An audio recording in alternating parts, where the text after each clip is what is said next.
Hello friends, आज આપણે આ વિડીયોમાં વાત કરવાના છીએ કે ગૌણ સેવા પસંદગી મંડળ દ્વારા બહાર પાડવામાં આવેલી લેબોરેટરી આસિસ્ટન્ટ વર્ગ 3ની કુલ 145 જેટલી જગ્યાઓ કે જેનો પગાર પણ 26,000 જેટલો છે અને તેની લાયકાત ફક્ત 12 સાયન્સ પાસ છે. તેમાં સિલેબસ શું રહેવાનો છે?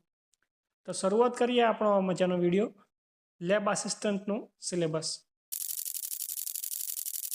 ગૌણ સેવા પસંદગી મંડળના લેબ આસિસ્ટન્ટના સિલેબસમાં કુલ 210 માર્ક્સનું પેપર આવશે, જેમાંથી તમારે પાર્ટ એ આવશે 60 માર્ક્સનો અને બાકીનો 150 માર્ક્સનો પાર્ટ બી આવશે.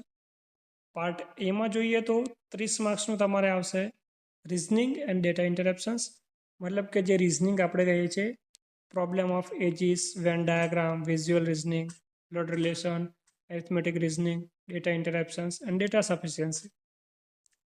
અને આમાં બીજો ટોપિક છે ક્વોન્ટિટેટિવ એપ્ટિટ્યૂડ.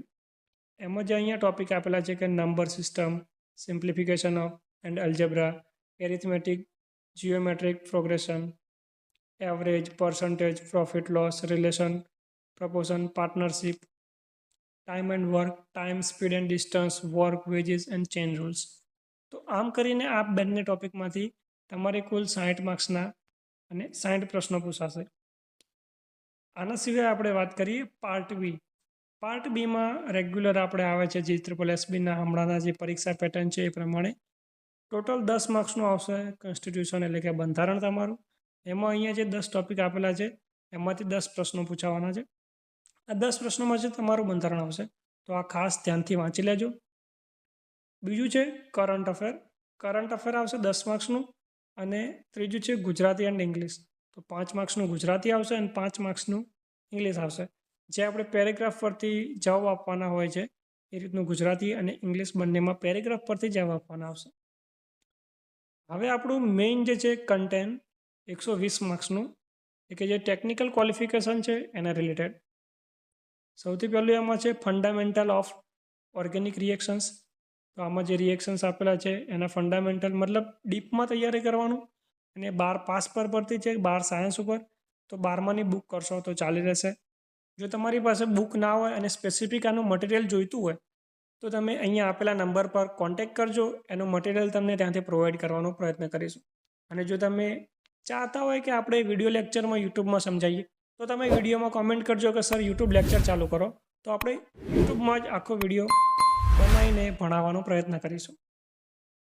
આમાં બીજું છે આલ્કેન્સ એન્ડ આલ્કાઇન્સ, અને પછી છે thermodynamics, analytical techniques, atomic structure, classification of element and periodicity and properties, actinides, organic compounds with functional group containing nitrogen,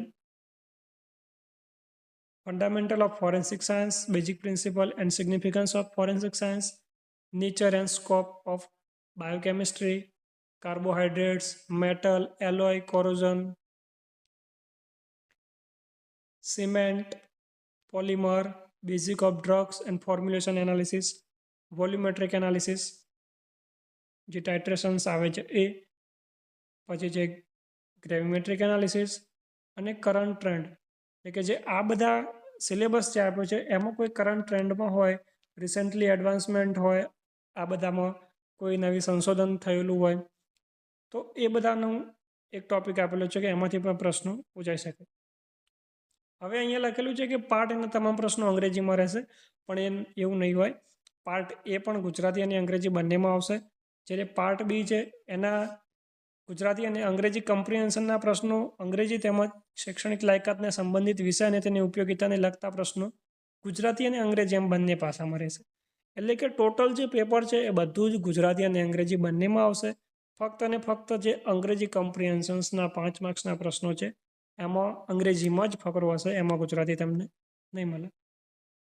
જો તમારે મટીરિયલ જોઈતું હોય આ વિષયનું અને આના સિવાયની લેબ આસિસ્ટન્ટ સિવાય એક્સરે આસિસ્ટન્ટ અને પ્રયોગશાળા મદદનીશ કરીને જે જગ્યા છે એનું તમારે મટીરિયલ જોઈતું હોય તો તમે અહીં આપેલા નંબર પર કોન્ટેક્ટ કરજો. આનું મટીરિયલ તમને ત્યાં પ્રોવાઈડ કરવામાં આવશે. જો તમને વિડીયો પસંદ આવ્યો હોય તો વિડીયોને લાઇક કરજો, જો વિડીયો પસંદ ના આવ્યો હોય તો વિડીયોને ડિસલાઇક કરજો. જો હજુ આ ભરતી વિશે તમે કોઈ માહિતી મેળવવા માગતા હોય તો નીચે કોમેન્ટ કરજો. આપણે એ માહિતી જલ્દી જ પ્રોવાઈડ કરવાનો પૂરો પ્રયત્ન કરીશું. મળીશું નવા વિડીયોમાં નવા ટોપિક સાથે.